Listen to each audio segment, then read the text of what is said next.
When I first began speaking to myself in my bedroom like a crazy person, when I first began my YouTube channel, I talked about internet aesthetics. Well, what exactly did I cover? I talked to you about whimsigoth. I talked to you about coastal grandmother. Every time I talk about an aesthetic, I develop a character that is the personification of that aesthetic. My favorite one being the one about the coastal grandmother and how she would go to the farmer's market and squeeze some tomatoes. You know, for some reason, she was really into firm heirloom tomatoes. The whimsigoth lady and her crystal collection and her many rings and her pet goat and her plush velvet furniture. The cottagecore girl just basking in her wildflower field, kneading her bread. We dove into the look of the character and we got a little strange because I am strange. Oh my God, it's so dark. Now that we've cleared that up and the sun is setting now, it really took me a long time to clear that up. And I'm filming this in winter, so the sun is setting earlier. I did fashion aesthetic videos because I have a compulsion to do fashion aesthetic videos. Like, I'm honestly really obsessed with what people wear. But this year, for some reason, I look at the fashion aesthetics that I see some fashion aesthetics that people are trying to make a thing, especially Pinterest. Pinterest, every year they come up with their fashion predictions and they're really trying to make certain fashion looks a thing, predicting, I don't know, the movers and shakers and social media are trying to make a thing. I feel very meh. So that's what we're going to talk about today, this year of lackluster fashion aesthetics that we're dealing with now and why they're lackluster. You know, like in Mean Girls, we're trying to make fetch a thing, but fetch will never be a thing. Stop it, Gretchen. Fetch is not a thing. It will never be a thing. We're really stretching it. I have never seen anybody outside right now dressed like a fisherman. So my name is Teresa, and this is Are We in a Fashion Aesthetic Wasteland? So it's a new day. I changed my sweater. It was giving me an armpit rash. I put the Rose microphone in a vase. So one of my favorite YouTube channels that I watched religiously during the Panini, The Ultimate Fashion History. The creator behind The Ultimate Fashion History, Professor Amanda Halley, she passed 2 years ago, and it was devastating because I joined their Facebook group. I never go on Facebook. I never joined Facebook groups. That's how I learned that she passed. And I found out and I literally started crying. I felt like I knew her. Every month she had like what we're into. I'm like, what is Amanda into? Now she's gone and the world is darker for it. So one of the things that she always said, so I'm going to quote her, fashion is not an island. It's a response. When you think about the many aesthetics that popped up 5 years ago during the Panini, you know, we were all stuck at home and we all needed an escape. And during turbulent times, fashion gets very whimsical. We wanted to escape from the stress of being locked down, of the grind of remote work. And it is a grind because, you know, statistics show you actually work a lot more remotely because you have no distinction between office and home. The work creep into your life, so you escape into the most obvious is cottagecore. You escape from the big city grind and hustle or just hustle culture to wanting to romanticize what it would be like to live in the country, rural cosplay. I can't say rural. I can never say rural. Rural cosplay. Imagine that you live in a farm. You make your own bread. You make everything from scratch. Languidly lie in a meadow. So the luxury of lying in a meadow with nothing to do, nothing on the horizon, being there and touching grass is something that has disappeared from a lot of people's lives. Sometimes I'll go out for a walk. All I think about is work. I honestly try to make my walk as fast as possible so I can get back to work. It's just the romance of having enough free time, having enough tranquility to go outside and touch grass, not worrying about how to grind and hustle and wear pretty dresses while doing it, which is actually eminently unpractical because I don't really see anybody working on a farm in a spicy milkmaid dress. You know, it's gonna get caught on stuff. Interestingly enough, my dad was watching this one channel. I don't know what the channel is called and I don't know what this video is called. It's one of those lifestyle videos in which people in it don't do any talking. And it features this lady and she's wearing a cottagecore dress, and it's kind of a spicy cottagecore dress because she's got, you know, assets. You've got the deep scoop square neck. She's just wearing it as she's milking a cow. She's kneading the bread very enthusiastically and bouncing all around. And this video gets like 3 million views, and I wonder why. If video essaying doesn't work out for me, I'm just gonna buy a cottagecore dress and knead some bread. I have assets too. They might not be very obvious right now, but you know, they're there. So dark academia, coastal grandmother, old money, stealth wealth, they all fall under the umbrella of an aspiration, I guess, to cosplay rich people. You know, cosplay rich people in a time of turmoil, in a time when people were just hurting for money. Like a lot of people lost their jobs, a lot of businesses went under, a lot of people had to grind in customer service. And of course, you want to pretend that you're financially stable enough to own a Hamptons beach house and wear head to toe white linen and be unbothered. You know, every time I wear white, right now I'm very bothered. Anything could happen to this white sweater. Whenever I wear white pants, I am a ball of anxiety. I can't go out for a second without something staining or marking the pants. Wearing white all the time, head to toe white, it really is a status symbol in many ways, because that means that you have the ability to launder your clothes. Just the act of having easy access to laundry facilities was not easy, especially during the panini time. You know, like if you're lucky enough to have a washer or dryer inside your home, then you're lucky. If you live in an apartment, if you are lucky enough to have an in-unit washer or dryer versus you have to go to a laundromat. My apartment has like a laundry facility on site, but no in-unit washer or dryer. And then you have to go to the communal laundry, and then you obviously pay per load. So if you can just wear white all the time and not care about staining your clothes and then just throw it in the washer dryer whenever you feel like it, that's a luxury through this fashion aesthetic a lot of people fantasize about. I never really thought about that when you wear white or all beige, how much of it is kind of a flex of your wealth. So you can easily see it's a straight road that the fashion of 5 years ago, the fashion aesthetics of 5 years ago, was a reaction against our turmoil of being locked down. This year, I'm kind of hard pressed to see what the aesthetics that are allegedly trending says about our culture right now. Other than that, they seem to be really stretching it and they seem to be all over the place. So if I look through the Pinterest 2025 predictions, we have a lot of aesthetics that I like to call like the photo shoot aesthetic. They only exist for you to take a photo or video of. They only exist in social media, but you never see in practice in real life. The Rococo Revival, if you think back to Sofia Coppola's Marie Antoinette, the whole 18th century Rococo era, frosty frilly cakes, corsets. We have a picture of here of somebody, I think it's AI'd actually. So I feel like this photo is suspiciously AI'd, or at least AI enhanced. It's a homage to the 18th century painting, The Swing. I used to be a rock star in art history. I've forgotten most of it, but I remember some of it, and I remember The Swing. I don't hate it, but I am hard pressed to see anybody dressed like Little Bo Peep where I live. Maybe you've seen somebody dressed like Little Bo Peep where you live. I see it as more of like a suggestion for prop styling and table settings. Like if you are setting up for a party, you might opt for a cake like this. In real life, I think people mostly just buy their cakes from Costco. You can't stop people from buying Costco sheet cakes for birthday parties. The moment that Costco starts making cakes like this, then I will believe that Rococo Revival is a thing. As we have a variety of things having to do with food and falling into the same maximalist era. Rebel floats, which is just very over the top floats. You know, it's like an extension of the over the top milkshake where you have a giant cake or cookie on your milkshake. Now we're doing that stuff with root beer floats and the pickle fix. We're trying to wrap things around the pickle and stuff things in the pickle, dip the pickle into things, or maybe deep fry a pickle, or putting pickle juice where pickle juice doesn't belong. I don't mind if you want to influence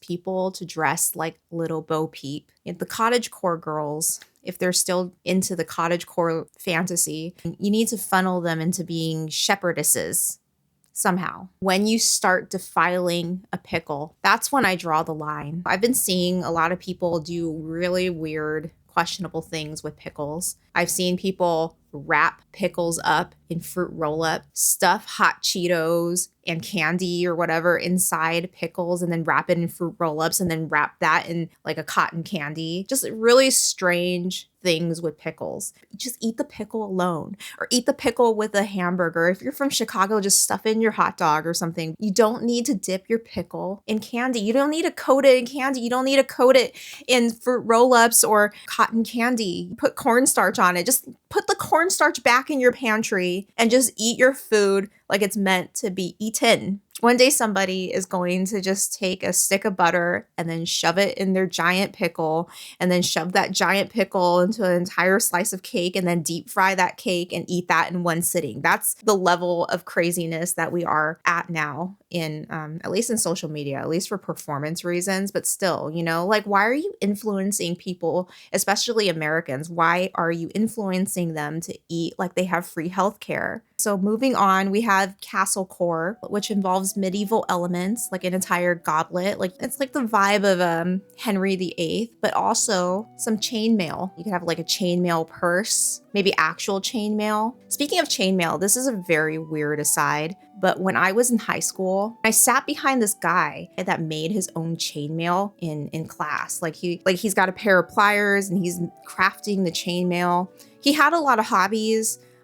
During this class, he only made like a sheet of chainmail. I wasn't really sure what it's for. I thought he was making a glove or something. Maybe he didn't really have vision. He just wanted to make chainmail. He also gave himself his own tattoo during class. He used like a staple. So I don't know what kind of association I have with chainmail other than perhaps not pleasant. Terra futura. Terra futura, from what I can see from these images, dressing like you live in a biodome. You're in a dystopian future, which explains the punk elements, and you live in this biodome, which is completely giving people false hope. If global warming destroys the planet, you and I, average Joe or the average Jane, will ever be privileged enough to live in a biodome. You know the whole biblical saying, the meek shall inherit the earth, or the poor shall inherit the earth. Well, poor people, meek, synonymous, you know? And I realize that's actually true.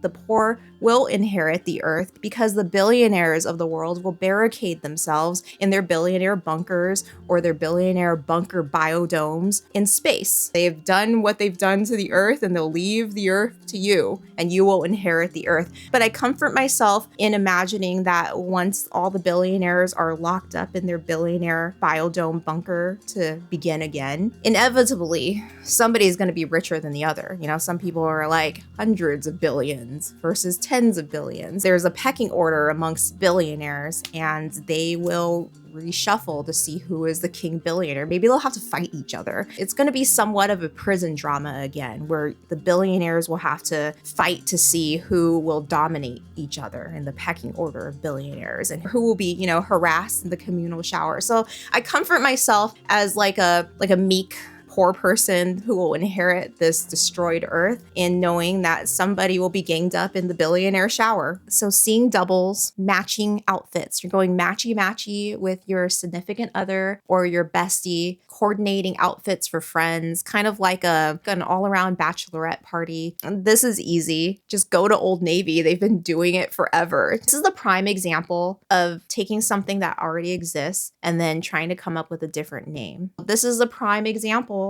of rebranding nonsense. You guys can tell I'm starting to get in a mood, okay? I started this video in a neutral mood, and now I'm in a sour mood. And you know where that mood came from? It came from learning that we're trying to make defiling a pickle a thing, okay? So now all the other aesthetics, all the other lackluster aesthetics on this list, I'm not going to cover all of them. I'm just going to cover the ones that I find silly.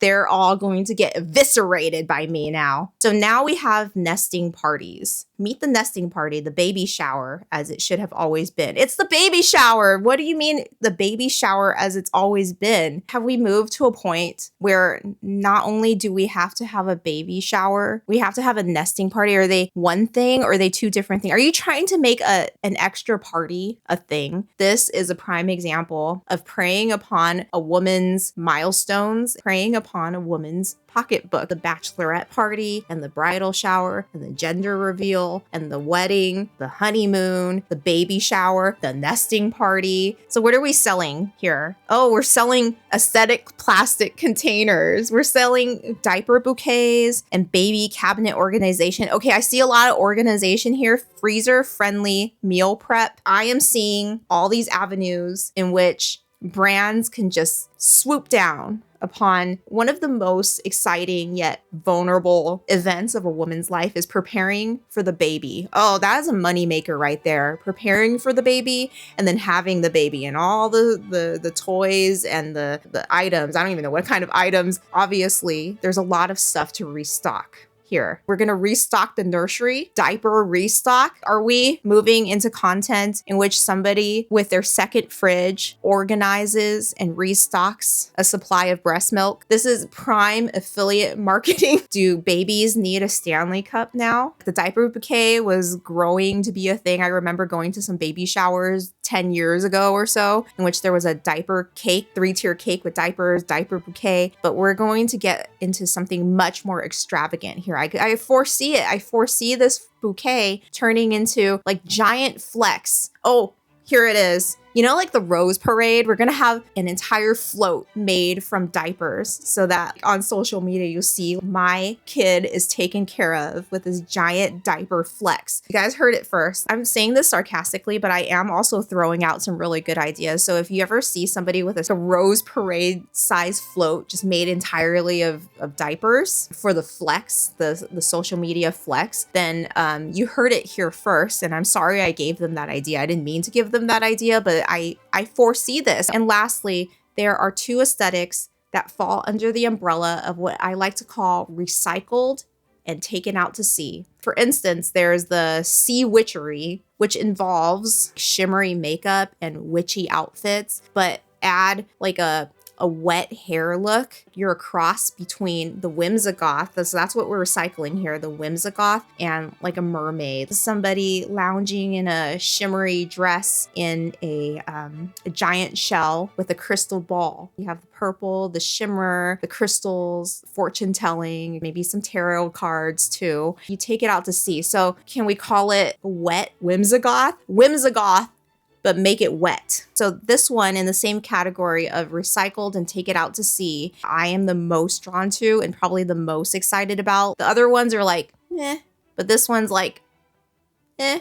I think my shoulder went up a little higher for this one. It's the Fisherman Aesthetic or the Fisherman Core Aesthetics. You know, you got to add that core to the end of it to make it legit. It's very literal. Dress like a fisherman. Okay, so we are taking the eclectic grandpa from last year and we are taking the coastal grandmother and we're marrying them together. And then we're also taking the tin fish date night, which is the sudden explosion of popularity of eating tinned fish, like tinned sardines, tinned salmon, tinned oysters, and displaying it on a charcuterie board. Just a fun design of old school retro sardine cans. And we're putting it all together. So we have cable knit sweaters, khaki dungarees, wellies. Some of these images suggest that you should add some netting onto your person, like, you know, wear some netting over your clothes and like a sardine inspired clutch and everything. Ooh, there's a fish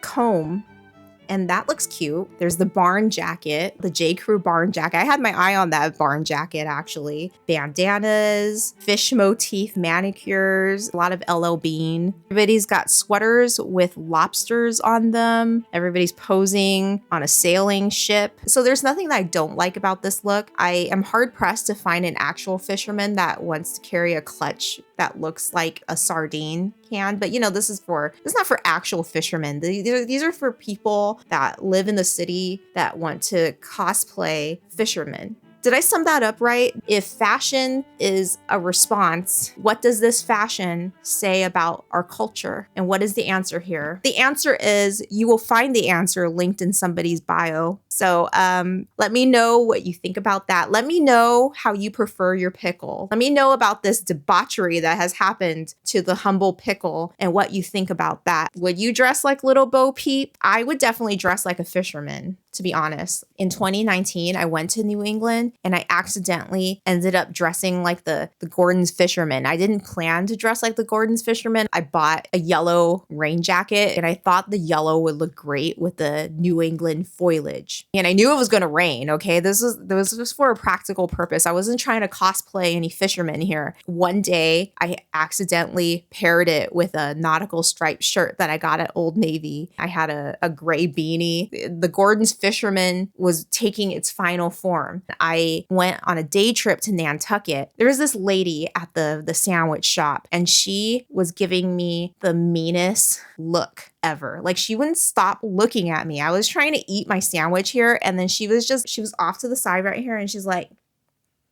it's like she sucked on a pickle. She made me really uncomfortable. I could feel her stare me down. I don't know why she was looking at me like that. She was mad dogging me. She wasn't looking at the distance, you know, she wasn't raw dogging. There's a difference. Raw dogging is like you stare blankly in the middle distance. She was mad dogging me so much. She was staring at me during my entire lunch. It was distracting. You know, I was trying to eat my subpar sandwich that I overpaid for. It came to a point where I just wanted to stop eating. Are you looking at me?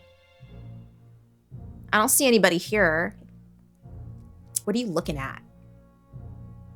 She made me so uncomfortable that I wanted to ask her to step outside. Not that we ever got into a fight, but let's just say I think I could take her. But it wouldn't be the proudest moment in my life to beat up a 60-year-old woman. But you know, 60-year-old women are not as frail as we think they are. They do a lot of yoga. They do a lot of Pilates. So it wouldn't be a very embarrassing incident if a senior citizen beat me up and then shoves me into a hydrangea bush. Forever and always, I will be traumatized because I'll remember that the 60-year-old woman beat me up. So this is the kind of conflict that you can get into if you accidentally dress like a fisherman. I wasn't planning to cosplay the Gordon's Fisherman. It just happened that all the pieces started falling into place that one day. Maybe she was offended. We were in Nantucket, so she probably came from a long line of Quaker whalers. And she was like, are you making fun of my ancestors? Is that what you're doing? What are you trying to cosplay fisherman for? You're obviously not a fisherman. So that just goes to show you guys should proceed with caution if you ever decide to dress like a fisherman, because you could potentially end up in fisticuffs with a senior citizen from Nantucket. So if you like this video, please give it a like and drop this fish emoji down below, fish for Fisherman Core, and subscribe to my channel. And I'll see ya next time. I try to go through life never having to get into fights with senior citizens. But what if they ask for it? I'm hoping she has early onset osteoporosis. I'm gonna break her hip.